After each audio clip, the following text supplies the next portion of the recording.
All right, guys, this is a 2022 GMC Yukon, and this is the 3-liter Duramax engine. This is the engine air filter change. So come in here, pop the hood like that.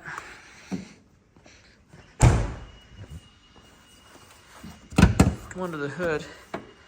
There's a latch right there. You pull that aside, that releases the hood. You lift that up. Our air box is right here. So we're gonna get this opened up, swap out the air filter. All right, there's 3 screws that come out in order for this air box to get loosened up. So there's one here, right there. I just took that one out.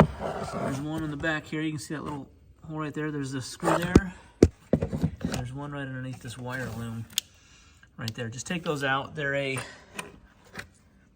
Phillips head, but they also have a slot, so you can use a flathead screwdriver. So just get your screwdriver in there, take those out, and then this lid will become loose. We can pop that off.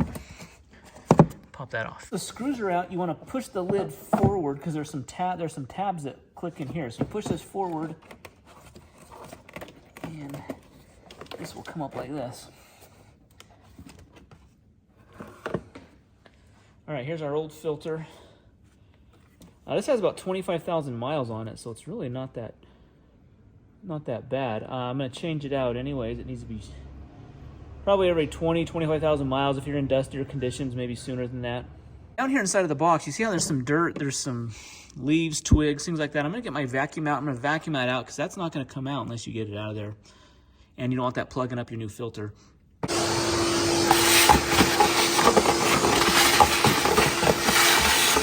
All right, you see how much cleaner that looks? All that dirt and debris out of there. So we're ready to put the new filter in. Okay, here's our new one. I always write with a Sharpie when I change this because I'm at 26,000 miles right now. Put that on there. That way, if you take it to a shop and they bring out an old dirty filter and it doesn't have your markings on there, you'll know that they're not being truthful with you. So, and it's going to help remind you when you changed it last. So we're just going to slip this in the box here. All right, it only goes in one way.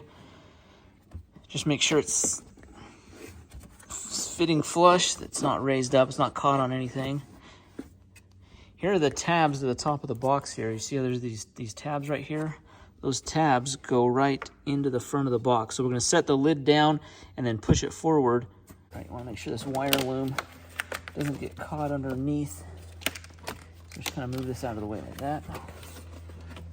Pushing the box back so these tabs can go in. All right, the tabs are in the slot. And now just putting the 3 screws down. 1, 2, 3. Screw those down. All right, got it all buttoned up here. It's ready to go now. I'm going to close down my hood. I'm going to go inside the vehicle and I'm going to reset. There's an air filter monitor on here. Let me show you how to reset that.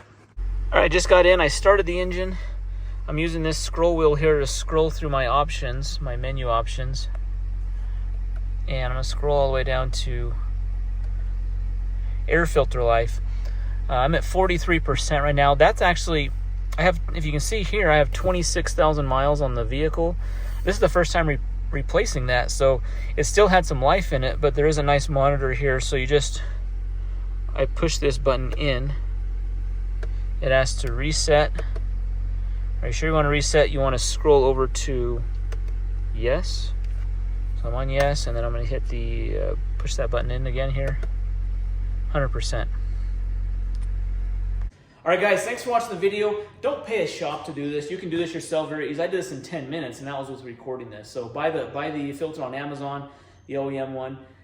I'll leave a link to that. Do it yourselves. Do 10 minutes, and you got it all done. Thanks for watching the video. Hit that thumbs up, subscribe. We'll see you in the next one. Thanks.